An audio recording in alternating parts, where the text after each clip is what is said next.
Olá pessoal, tudo bem com vocês? Tudo tranquilo, né? Então, retornando, né, a aula de hoje com a química do segundo ano e vamos novamente falar sobre equilíbrio químico. E nesta aula eu vou fazer somente algumas questões, fazer uma aplicação, né, algumas questões envolvendo cálculo estequiométrico sobre equilíbrio químico, né, e sobre o Kc especificamente, tá bom? Então, vamos para a aula. Aí nós temos a primeira questão, é uma questão mais teórica, né, onde você vai analisar um gráfico, tá? Diz o seguinte: o gráfico mostra as variações com o tempo das concentrações das espécies presentes em um recipiente fechado, no qual ocorre a síntese da amônia. A equação da reação está aqui representado, tá certo? E aí ele diz o seguinte: com relação ao gráfico, identifica a afirmativa falsa, né? Vamos verificar qual é a alternativa que está incorreta. Então, letra A diz o seguinte: do tempo t0, a velocidade da reação inversa é zero. Olha, aqui eu tenho a reação direta, tá bom? E aqui eu tenho, né, eu tenho os dois reagentes, tá? Que é o hidrogênio e o outro reagente, que é o nitrogênio, tá bom? A reação inversa é a que vem do produto, que é do NH3 formando H2N2. Essa é a reação inversa.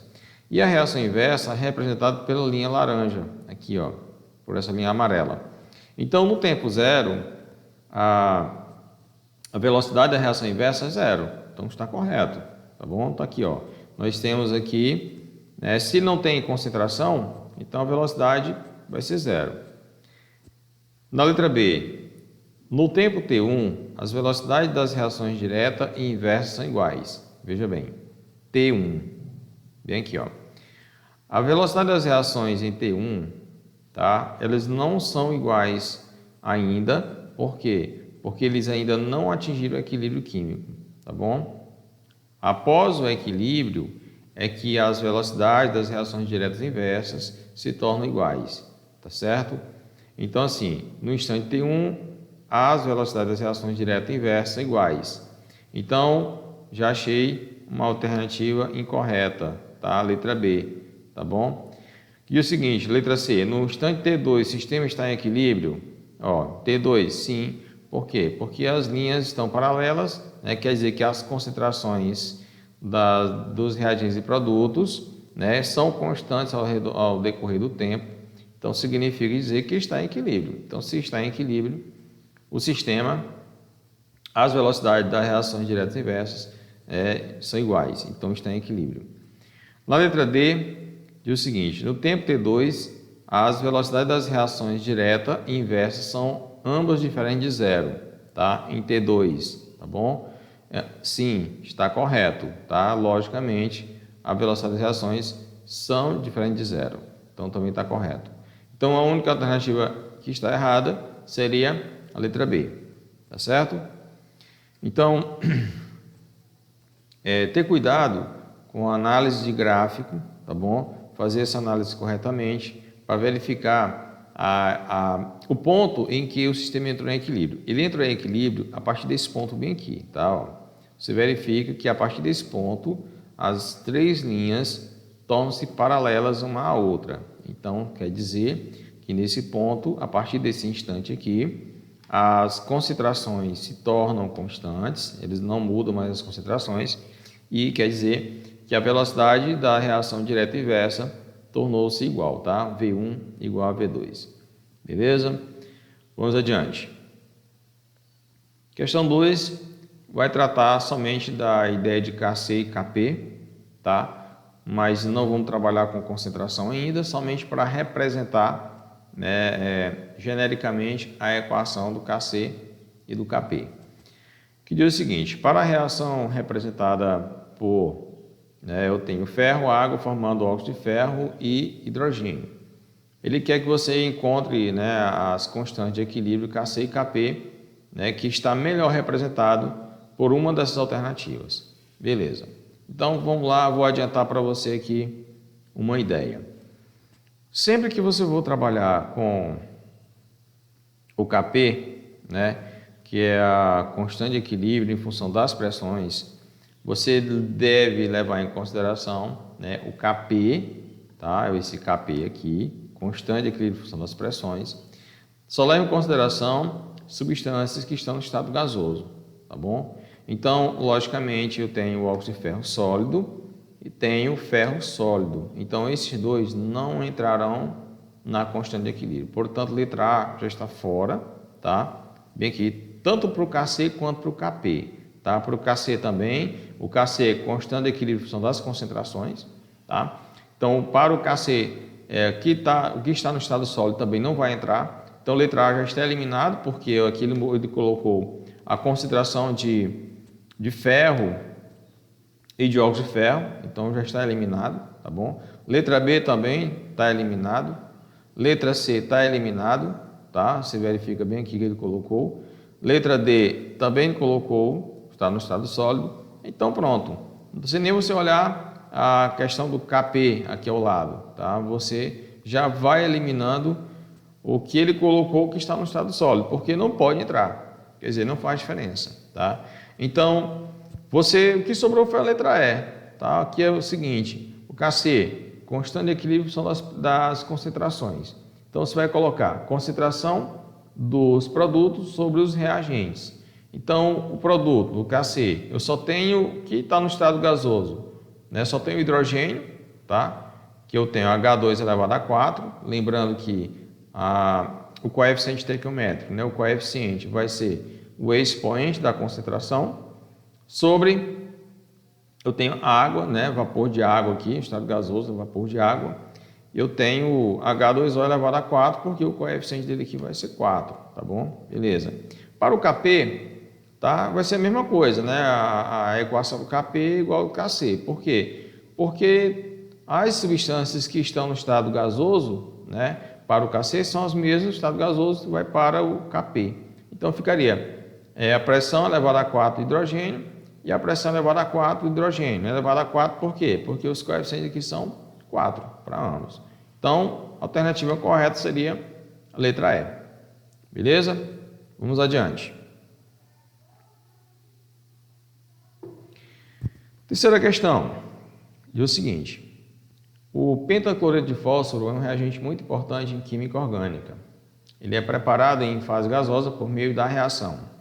Então, tem aqui o PCl3 mais cloro formando o PCl5, pentacloreto de fósforo. Um frasco de 3 litros de capacidade contém em equilíbrio a 200 graus Celsius 0,12 mol de PCl5, 0,6 mol de PCl3 e 0,012 mol de Cl2. Qual o valor da constante de equilíbrio para essa temperatura?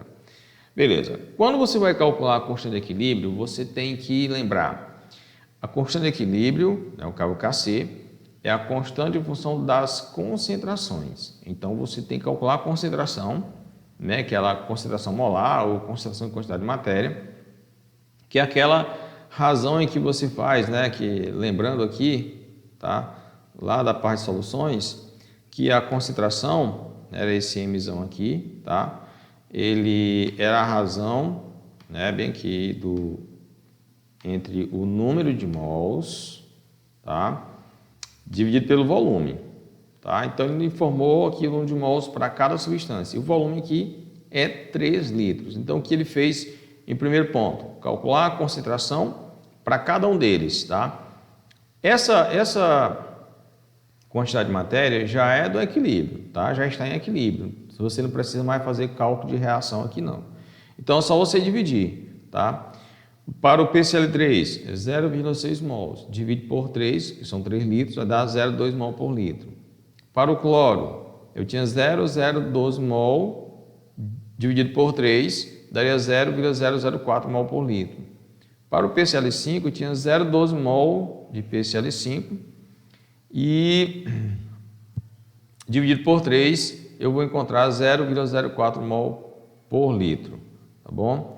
Então, aí você vai calcular agora a constante de equilíbrio. Então, você vai fazer a razão do produto dividido pelo reagente. O produto é o PCl5, que foi, qual a concentração dele?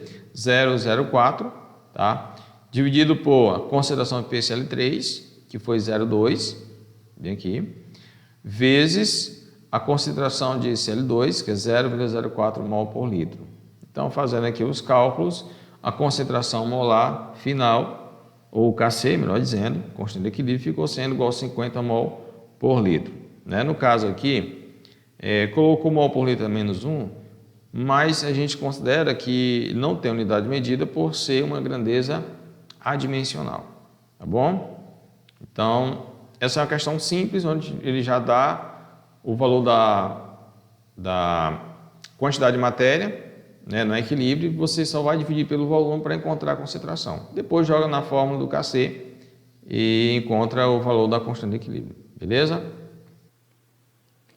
Então, vamos adiante.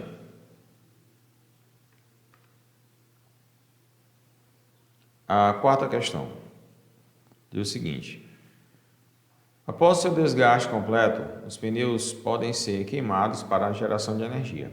Dentre os gases gerados na combustão completa da borracha vulcanizada, alguns são poluentes e provocam chuva ácida.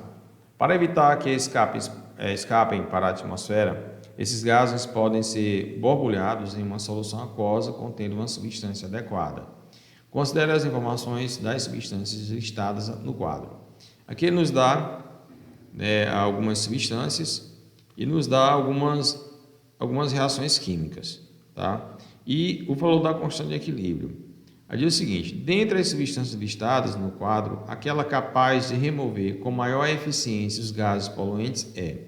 Bom, como é que você vai saber qual a substância mais eficiente para consumir os gases na reação química, tá? Então é simples.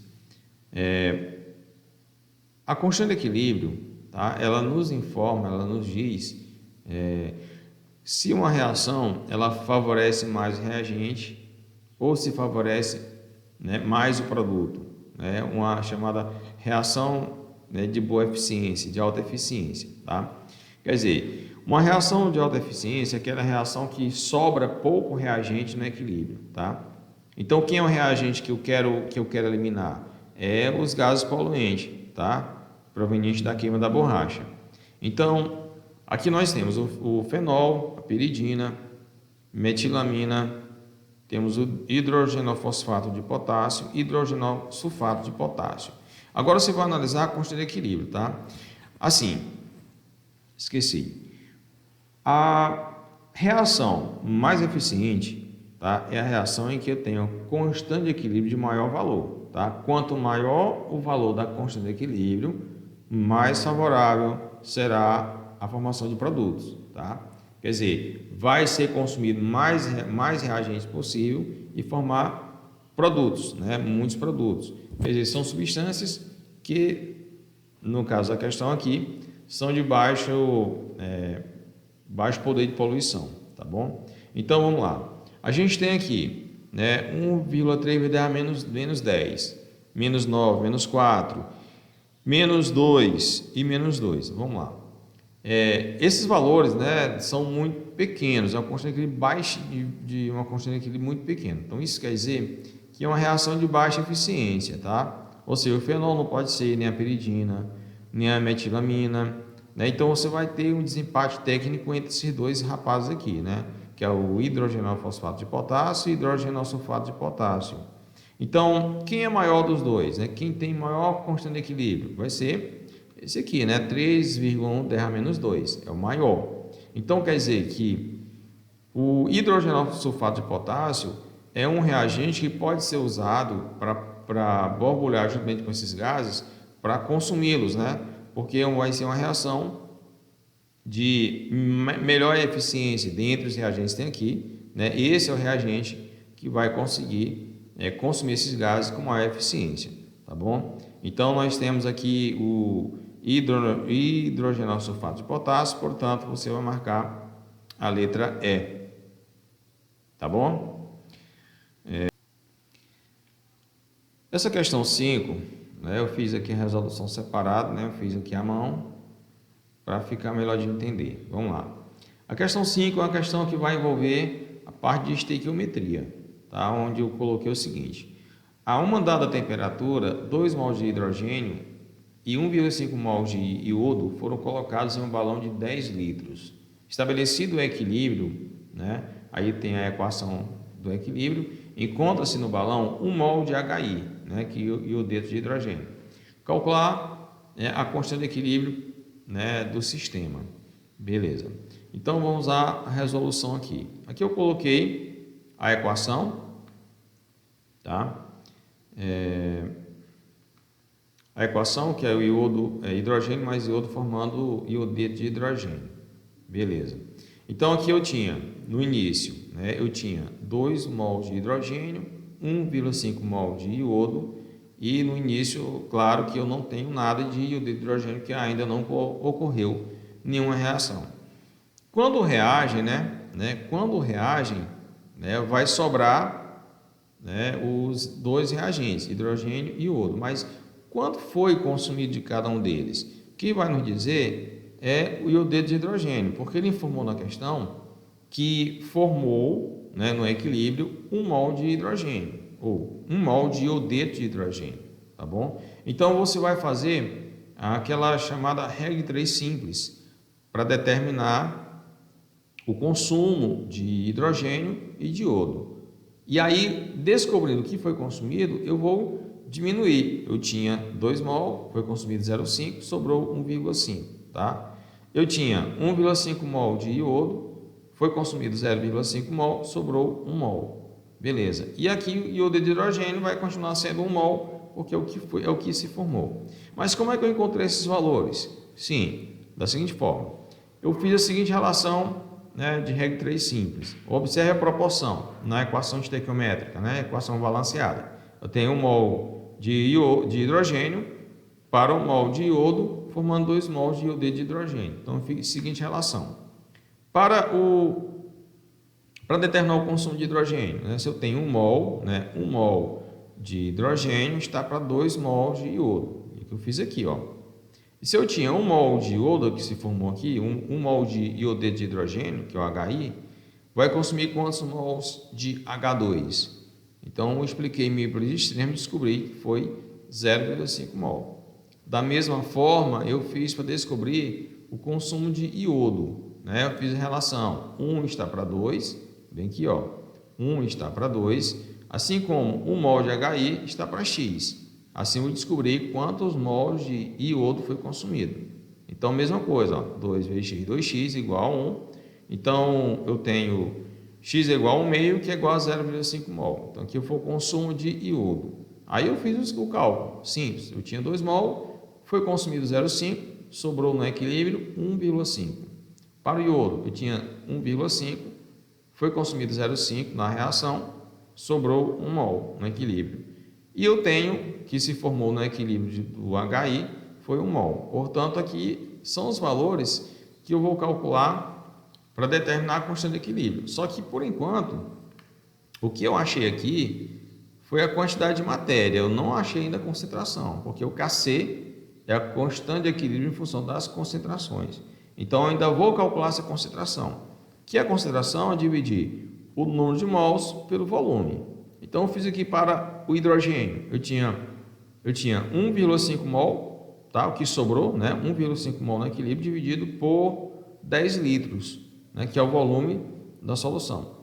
Então, daria 0,15 mol por litro. Para o iodo, eu tinha no equilíbrio 1 litro. Dividido por 10, daria 0,1 mol por litro. Para o iodeto de hidrogênio, eu tenho 1 mol no equilíbrio, dividido por 10, daria 0,1 mol por litro. Beleza. Agora vamos calcular o Kc. O Kc, você vai dividir a concentração do produto pela concentração dos reagentes. Então, foi feito 0,1 mol é a concentração do HI elevado a 2, porque aqui eu tenho o coeficiente 2, tá? Só lembrando. Sobre os reagentes, que são hidrogênio e iodo. Hidrogênio é 0,15 e iodo é 0,1. Como os seus coeficientes é 1 e 1, que não precisa colocar o expoente 1 porque não vai mudar. Então, eu teria 0,1 ao quadrado é 0,01, dividido por aí 0,15 vezes 0,1 daria 0,015. E fazendo essa razão, eu encontro um KC de 0,6 vezes 10, aliás, 0,666, uma divisão periódica, né? Ou se eu quiser fazer aqui uma aproximação, tá? Eu teria 6, colocar em potenciação, né? 6,667, fazendo aqui uma aproximação, vezes 10 elevado a menos 1, tá bom? Então, aqui seria o valor de KC em potenciação ou na forma decimal. Vamos ver aqui a próxima questão. Essa questão é só um reforço da anterior, tá?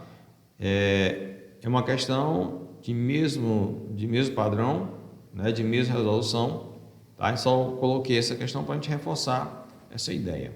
Então, vamos lá. Um equilíbrio envolve a formação da chuva ácida, está representado pela equação. Então, está aqui, eu tenho o óxido de enxofre, mais oxigênio formando o trióxido de enxofre. Beleza, então vamos lá. Em um recipiente de 1 litro, né? Aqui a concentração seria mais fácil, porque o volume é só 1 litro. Foram misturados 6 mols de S2 e 5 mols de O2. Depois de algum tempo, o sistema atingiu equilíbrio. O número de mols de SO3 medido foi 4 mols. Pronto. Calcular a constante de equilíbrio para essa reação. Está aí a resolução. Então, aqui está a equação que está na questão anterior, equação balanceada, tá? E aqui eu tenho o início. No início tenho 6 mols de SO2 e tenho 5 mols de O2. E nada de SO3 porque ainda não reagiu nada. Depois da reação, né? Vou descobrir quanto que reagiu. Fiz esse processo, mesma coisa que na questão anterior. Eu vou determinar quanto foi consumido de SO2 e quanto foi consumido de O2.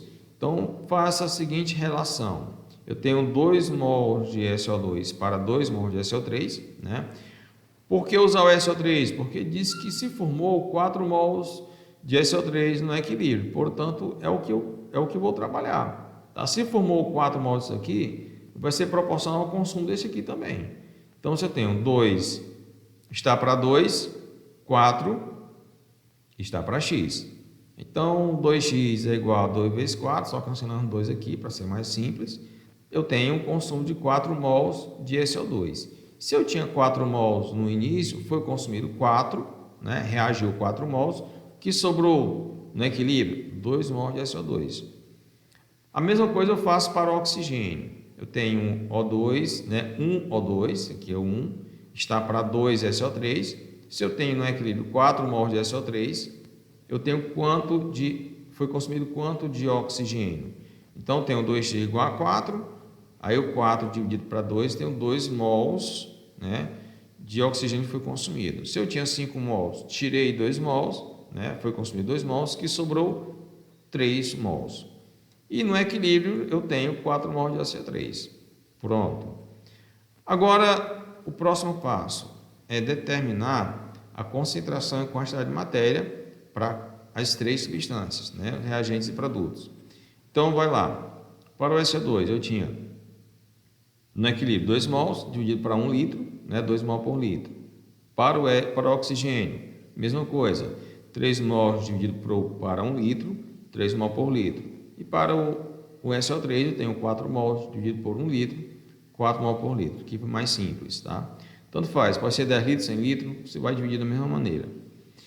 Agora, aí eu coloquei assim, ó, concentração dos reagentes e produtos no equilíbrio. Né? Então, com essas concentrações é que você vai determinar o KC, tá? KC, você vai fazer o produto dividido pelo reagente. Então, vamos lá. Produto é SO3 elevado a 2, porque o coeficiente dele aqui vai ser 2, no caso, tá? Então, como no equilíbrio tinha 4 mols por litro, 4 dividido 4 elevado a 2, no caso. E o reagente tem o SO2, que eu tenho no equilíbrio, eu tenho 2 mol por litro de SO2 elevado a 2, porque o seu coeficiente é 2, tá? Vezes a concentração de SO3 de oxigênio, que é 3 mols. Pronto. Como o seu coeficiente é 1, não precisa colocar 1. Então, fazendo 4 ao quadrado 16, 2 elevado a 2, 4, vezes 3 são 12, tá? A razão de 16 para 12 daria aproximadamente 1,3, né? Uma dízima periódica também. Bom, então, o KC, para essas duas últimas questões, já foi um pouco mais elaborado, mais complicado fazer seu cálculo, porque eu tive que determinar o que foi consumido na reação, o que sobrou no equilíbrio, tá? Determinar essa concentração e, por fim, determinar a constante com as concentrações que eu encontrei, tá bom? Então, pessoal, nessa aula de hoje foi só para a gente trabalhar essas questões, esse modelo de questões que podem aparecer, né? Interpretar o gráfico, fazer o cálculo estequiométrico, né? Uma relação entre reagente e produto para cada situação que pode aparecer nas nossas atividades, nas nossas provas, tá bom? Então, eu me despeço de você aqui, vou ficar por aqui, tá? Fique com Deus e até a próxima. Tchau.